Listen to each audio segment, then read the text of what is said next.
آپ سے بھی انشاءاللہ ہم گزارش کریں گے کہ آپ بھی بارگاہ رسالت میں کچھ نہ کچھ پیش کریں۔ مفتی صاحب، القابات کی بات کی، ہم ہر نبی کی جو گفتگو کرتے ہیں تو ہر نبی کو کوئی نہ کوئی معجزہ دیا گیا۔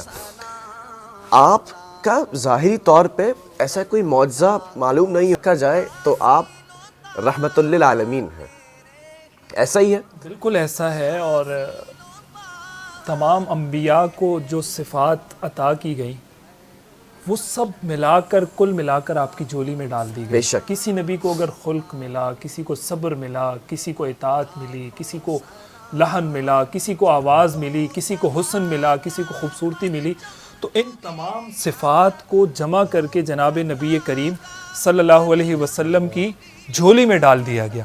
اور معجزات کی آپ نے بات کی، آپ علیہ الصلوۃ والسلام کی تو پوری زندگی معجزات سے معنون ہے۔ کیا وہ موقع ہے کہ جس موقع پر آپ کے ساتھ کوئی معجزہ نہ ہو؟ چاند کو اشارہ کرتے وہ دو ٹکڑے ہو جاتا، پیڑ کو اشارہ کرتے وہ چلنے لگ جاتا، پتھر ہاتھ میں اٹھاتے وہ کلمہ پڑھنے لگ جاتے، درخت آپ کو جھک کر سلام کرتے، یہ سارے آپ کے معجزات ہیں۔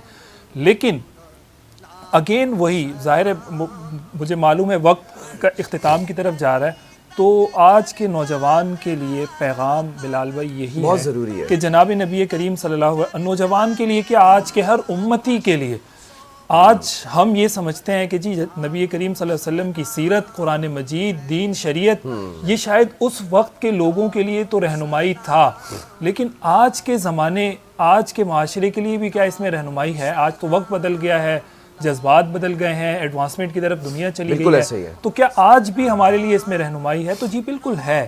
اگر ہم سیرت النبی صلی اللہ علیہ وسلم پر عمل کرنے کی کوشش کریں گے اور اس طرف ہم بڑھیں گے تو آج کی ہماری زندگی اچھی ہوگی۔ ہمارے معاشروں میں پھر ایسے کیسز نہیں ہوں گے جو ہم نے کارساز پہ واقعہ دیکھا، اور ایک خاتون نے جو ہے نا باپ اور بچی کو کچل دیا، اور پھر اس کے بعد ہمارے نظام انصاف نے پیسوں کا لین دین کر کے اور وہ ان معاملات کو اسی طرح کے اور دسیوں واقعات، یہ تو ایک واقعہ ہے ریسنٹلی ہے، اس کا میں نے ذکر کیا ہے۔ ہمارے نظام انصاف دیکھیں، کرپشن کا حال دیکھیں، ہم دنیا میں نظام انصاف میں کس نمبر پر آتے ہیں، کرپشن میں ہمارا کیا حال ہے، ہماری جو اس وقت سیاسی ایک ہلچل مچی ہوئی ہے پورے ملک کے اندر وہ کہاں کھڑی ہوئی ہے، عوام میں انتشار کہاں ہے، فرقہ واریت اس ملک کے اندر دیکھیں، عصبیت اس ملک کے اندر دیکھیں۔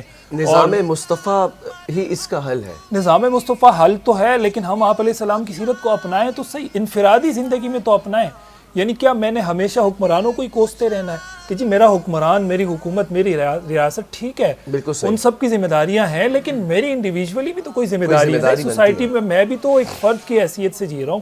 میں اگر اپنا کردار ادا کروں گا، اپنی انفرادی زندگی کو اچھا بنانے کی کوشش کروں گا تو میں اس سوسائٹی کا فرد ہوں، مجھ سے سوسائٹی ہے، مجھ سے معاشرہ ہے، میں بہتر ہوں گا تو معاشرہ بہتری کی طرف جائے گا۔ تو آج کے نوجوان کو، آج کے امتی کو اس ڈگر پر آنے کی ضرورت ہے کہ سیرت النبی صلی اللہ علیہ وسلم کو اپنی زندگی میں لائے اور اپنے آپ سے آغاز کرے انفرادی زندگی۔ یہی 12 ربیع الاول کا اور یہی اس ماہ مبارک کا پیغام ہے۔ بہت شکر گزار ہوں آپ کی اس مؤثر گفتگو کا۔ ناظرین محفل، ناظرین کرام، میں ہمیشہ کہتا ہوں دامن وقت میں گنجائش کم رہ چکی، لیکن اس وقت میں کہوں گا دامن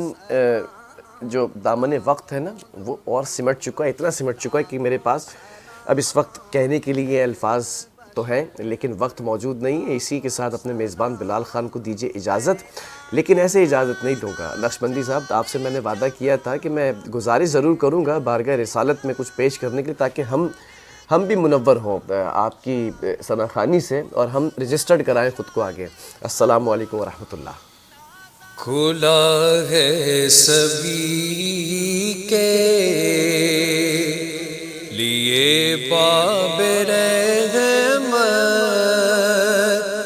وہاں کوئی رتبے میں ادنا نہ لی، مرادوں سے دامن نہیں کوئی خالی، قطاریں لگائے کھڑے ہیں سوالی، کھلا ہے سبھی کے لیے باب رحمت۔ میں پہلے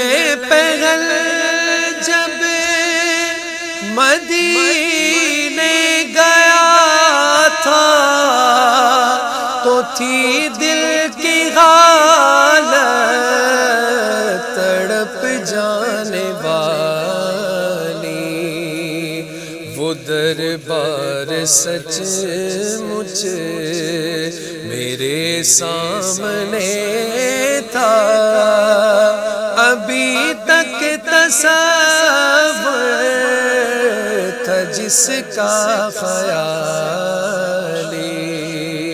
کھلا ہے سبھی کے لیے باب رحمت، وہاں کوئی رتبے میں ادنا نالی، میں ایک ہاتھ سے دل سنبھالے ہوئے تھا، تھی دوسرے ہاتھ روزے کی جالی، دعا کے لیے